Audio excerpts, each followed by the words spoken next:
할렐루야. 오늘 이 새벽에, 오늘 부활주일 새벽인데 우리 주님께서 우리를 위하여 고난을 당하시고 죽음을 당하셨지만 사흘 만에 다시 살아나신 줄로 믿습니다. 이 부활하신 새벽에 우리 예수님의 그 부활의 은총과 능력이 오늘 이 새벽에 이 기도에 참여하신 여러분들에게 충만하시기를 간절히 축원합니다. 오늘 말씀의 제목은 십자가와 소망입니다. 십자가와 소망. 여러분, 우리 사람은 누구나 한 번은 죽게 되어 있습니다. 히브리서 9장 27절에 보니까 한 번 죽는 것은 사람에게 정하신 것이요 그 후에는 심판이 있으리니 라고 말씀하고 있습니다. 우리 모든 사람은 죽어서 이 세상을 떠나게 되고 또 죽음으로 말미암아 사랑하는 사람과 이별할 수밖에 없습니다. 이렇게 모든 사람이 맞이하는 죽음이지만은 사실 이 죽음만큼 우리 사람을 절망과 두려움에 빠뜨리는 게 없습니다. 저는 가끔 이런 생각을 해봅니다. 사람이면 누구나 거쳐야 하는 관문이 이 죽음인데 이 죽음을 정말 의연하고 담대하게 또 기쁘고 감사하게 맞이하면 얼마나 좋을까. 사실상 죽음을 그렇게 맞이하는 사람은 그리 많지는 않습니다. 그럼에도 그렇게 죽음을 맞이하는 분들이 있습니다. 바로 우리가 믿는 예수님이 그 죽음을 아주 의연하고 담대하게 맞이하셨고 또 전에 언급했던 순교자 스데반 집사님도 돌에 맞아 순교하면서도 영광스러운 모습으로 죽음을 맞이했습니다. 또한 우리 감리교의 창시자이신 웨슬리 목사님도 그 마지막 숨을 거두신 장면은 유명합니다. 웨슬리 목사님은 88세 일기로 세상을 떠나셨는데 마지막 임종하실 때 한 1분여 동안 앉아서 마지막 유언의 말씀을 하기를 가장 좋은 것은 하나님이 우리와 함께 하시는 것입니다. 이 말씀을 하시고 다시 이제 누워서 마지막 두 손을 높이 들고 마지막 숨을 모아서 다시 힘주어서 말씀하시기를 가장 좋은 것은 하나님이 우리와 함께 하시는 것입니다. 하시고 나서 마침내 숨을 거두셨습니다. 참 멋있는 그런 죽음이죠. 한마디로 믿음의 사람들은 죽음을 맞이할 때 절망이 아니라 소망 가운데 그 죽음을 맞이하더라는 이야기입니다. 어떻게 그럴 수 있을까요? 바로 그 비결이 십자가입니다. 십자가. 오늘 이 말씀을 가지고 십자가와 소망이란 제목으로 함께 은혜를 나누기를 원합니다. 첫 번째로 죽음의 원인은 죄라는 사실을 알아야 됩니다. 죽음의 원인이 뭐냐? 죄입니다. 우리가 어떤 문제를 해결하려면 그 문제의 원인을 알아야 됩니다. 그렇다면 여러분, 죽음의 원인은 뭘까요? 다시 말해 죽음은 어디에서 무엇 때문에 시작했는가? 세상의 사람들은 죽음을 두려워하고 피하기 위해서 온갖 노력을 다하지만은 정작 죽음의 원인에 대해서는 알려고 하지 않습니다. 그런데 성경은 죽음의 원인을 분명하게 말씀하고 있습니다. 오늘 본문 21절 말씀 보시면 맨 처음에 뭐라 그럽니까? 사망이 한 사람으로 말미암았다. 여러분, 여기에 이 한 사람 누굽니까? 바로 아담입니다. 아담으로 죽음이 말미암았다. 22절 말씀이 설명하고 있죠. 22절 말씀 같이 한번 읽어보겠습니다. 아담 안에서 모든 사람이 죽은 것 같이 그리스도 안에서 모든 사람이 삶을 얻으리라. 아멘. 여기에 아담 안에서 모든 사람이 죽었다. 여러분, 사람의 죽음이라고 하는 것은 아담으로 인해서 왔다는 거예요. 도대체 아담이 뭘 했기에 그로부터 죽음이 왔는가? 바로 우리가 다 아는 대로 이 아담은 하나님의 명령을 어겼습니다. 하나님께서 이 아담에게 뭐라고 명령하셨죠? 동산 각종 나무 열매는 다 임으로 먹되 선악을 알게 하는 나무의 열매는 먹지 말라. 이것이 바로 하나님의 명령이었습니다. 그런데 이 명령을 아담이 어길 때 그 결과가 무엇이었습니까? 하나님이 이미 말씀하셨죠. 내가 먹는 날에는 어떻게 된다고요? 반드시 죽으리라. 바로 무엇입니까? 죽음이라는 게 시작되었는데 어떻게 시작되었는가? 네가 먹는 날에는 바로 하나님의 명령을 어기고 선악과를 먹은 것, 다른 말로 죄입니다. 죄. 요컨대 죽음을 가져온 근본적인 원인은 뭐냐? 바로 인간의 죄입니다. 그래서 로마서 6장 16절에 보니까 너희가 알지 못하느냐? 죄의 종으로 사망에 이른다. 죄의 종으로 사망에 이른다. 또 로마서 6장 23절 말씀, 유명한 말씀이죠. 죄의 삭은 사망이요 하나님의 은사는 그리스도 예수 우리 주 안에 있는 영생이니라. 여러분, 그러므로 인간의 죄를 해결하지 않고서는 절대로 죽음의 문제를 해결할 수가 없습니다. 오늘 우리가 인간의 죽음이라는 이 죽음이 절망이 아니라 소망이 되기 위해서는 반드시 해결해야 되는 게 뭐냐? 죄입니다. 그 사실을 분명히 믿으시고 우리 모두는 그리스도 예수 안에서 이 죄의 문제를 해결하고 살아가신 분들이 되는 줄로 믿습니다. 두 번째로 십자가에서 죄가 해결되었다는 거예요. 십자가에서 죄가 해결되었다. 여러분, 예수님이 이 땅에 왜 오셨습니까? 왜 이 땅에 하나님께서 우리 인간의 몸을 입고 오셨는가? 한마디로 인간의 죄 문제를 해결하시기 위해서 오신 것입니다. 사실 하나님께서는 인간의 죄 문제를 해결하시기 위해서 먼저 하신 일이 있습니다. 그게 뭐냐면 율법을 주신 거예요. 율법. 여러분, 십계명으로 대표되는 이 율법의 핵심은 무엇입니까? 이렇게 해라, 이렇게 하지 말라, 그런 겁니다. 사실 하나님이 주신 이 율법은 너무나 귀한 것이어서 이것을 완벽하게 지키면 구원을 받습니다. 문제는 이 율법을 완벽하게 지키는 사람이 한 사람도 없다는 거예요. 여러분, 그 예로 홍수 심판 때 노아 아시죠? 여러분, 노아는요, 창세기 6장 9절에 보니까 뭐라고 말씀하는가 하면 노아는 의인이요 당대의 완전한 자라.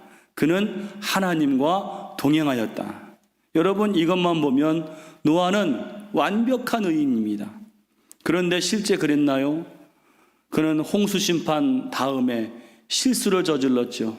그만 그 포도를 심고 그 포도 열매로 술을 만들었는데 그 술에 취해서 자기의 수치를 드러내고 말았습니다. 여러분, 사람은 아무리 완벽해 보여도 완벽할 수가 없습니다. 다시 말해서 율법을 완벽하게 행하여서 구원받을 만한 사람이 없다는 것입니다. 바로 여기서 문제가 생기는 것입니다. 하나님은 우리를 구원하시기를 원하시고 의롭게 여겨주시기를 원하시지만 딱 뭐가 걸립니까? 인간의 죄입니다. 하나님은 사랑의 하나님이셔서 이 인간의 죄를 용서해 주기를 원하시지만 동시에 하나님은 공의의 하나님이시기 때문에 율법에 정한 죄의 대가를 치르지 않고서는 용서하실 수가 없습니다. 그러면 여러분, 죄 사함에 대한 율법이 뭔지 아십니까? 죄를 사하기 위해서 레위기 17장 11절에 보면 중요한 말씀이 있어요. 죄를 사하기 위해서는 생명이 피에 있으므로 피가 죄를 속하느니라. 뭐가 죄를 속한다고요? 피가. 그래서 히브리서 9장 22절을 보니까 율법을 따라 거의 모든 물건이 피로써 정결케 되나니 피 흘림이 없은즉 죄 사함이 없느니라. 피 흘림이 없은즉 죄 사함이 없느니라. 바로 죄 사함을 받으려면 율법에 뭐라 그래요? 피 흘림이 있어야 된다는 거예요. 여러분, 그래서 구약시대에 이 사람들이 어린 양이나 염소를 잡아서 어떻게 했습니까? 피를 흘렸어요. 그래서 그 피를 가지고 저 성소로 나아간 것입니다. 그런데 여러분, 문제가 이 짐승의 피, 어린 양이나 염소의 피는 인간의 죄를 영원히 속할 수 없고 매년 제사를 드려야 되는 것입니다. 바로 하나님께서 우리 인간의 죄를 영원히 속하시기 위해서 인간이 되셔서 어린 양 스스로 제물이 되신 분이 누구십니까? 예수님이라는 사실입니다. 바로 그 어린 양 되신 예수님이 죽임을 당하신 제물로 드려진 장소가 어디예요? 십자가입니다. 그렇게 보면 이 십자가는 인간의 죄를 단번에 해결하신 장소이고, 나아가서 그 죄로 인한 이 죽음의 문제까지도 해결된 장소가 어디냐? 십자가라는 것입니다. 여러분, 그러므로 죽음에 대해서 절망하고 두려워하는 사람은 다름 아닌 십자가를 바라봐야 될 줄로 믿습니다. 우리의 죄는 그 어떤 것으로도 해결할 수 없는데 십자가에 달리신 그 예수님, 나의 죄를 위해서 죽임을 당하신 그 예수님을 내가 믿음으로 바라볼 때에 내 죄가 그 안에서 해결되고 우리는 주님으로부터, 하나님으로부터 의롭다 하심을 얻음으로 죽음에서 영생으로 옮기음을 입게 되는 것을 믿으시기를 바랍니다. 마지막 세 번째로, 십자가는 곧 부활입니다. 십자가는 부활입니다. 우리는 보통 십자가 그러면 고난만 생각하는데 십자가는 부활도 의미합니다. 여러분, 개신교와 카톨릭이 많이 다르죠. 그런데 그 중에 가장 두드러진 차이가 뭐냐면 십자가입니다. 여러분, 카톨릭 성당의 십자가 특징은 뭐죠? 십자가 위에 예수님이 달려 계세요. 그래서 십자가 위에 예수님 달려 계신 십자가를 걸어놓은 가정은 성당 다니는구나. 개신교 십자가는 어떻습니까? 비어 있어요. 예수님이 저 십자가 위에 계시지 않습니다. 언뜻 생각하면 예수님이 달려 계신 십자가가 더 신앙적인 것 같아 보입니다. 그러면 우리 개신교는 이 빈 십자가는 덜 신앙적인 건가? 왜 우리는 예수님이 계시지 않은 이 빈 십자가를 우리는 사용하는 것일까? 바로 그것은 우리의 신앙 고백이에요. 어떤 고백입니까? 우리가 믿는 예수님은 우리 죄를 위해서 십자가에 죽으셨지만 사흘 만에 부활하셔서 지금은 하나님 보좌 우편에 서 계신 줄로 믿습니다. 이것을 고백하는 거예요. 빈 십자가는 그냥 텅 빈 그런 십자가가 아니라 예수님은 부활하셔서 지금도 하나님의 보좌 우편에 계신다는 거예요. 우리 개신교는 십자가를 보면서 부활하신 예수님, 성령으로 우리와 함께 하시는 예수님을 믿음으로 고백하는 그러한 종교인 줄로 믿습니다. 여러분, 17절에 보면 오늘 사도 바울이 이 고린도전서 15장은요 부활장이라는 유명한 장입니다. 부활장입니다. 17절 말씀 보세요. 17절 말씀 보시면 거기에 중요한 말씀이 있습니다. 함께 읽어보겠습니다.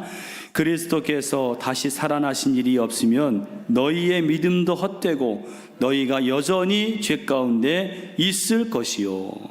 부활이 이렇게 중요하다는 것입니다. 부활이 없으면, 예수님이 부활하시지 않았다면 우리의 믿음이 헛것이 된다는 거예요. 여러분, 또한 부활이 왜 중요하냐면 부활은 사망의 반대예요.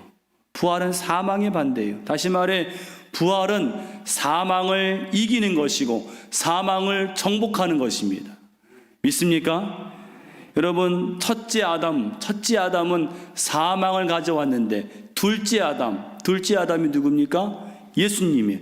예수님은 그 사망을 정복한 부활을 가져오셨어요. 21절 말씀입니다. 사망이 한 사람으로 말미암았으니 죽은 자의 부활도 한 사람으로 말미암는도다. 더 감사한 것은 주님이 우리에게 부활의 첫 열매가 되신다는 거예요.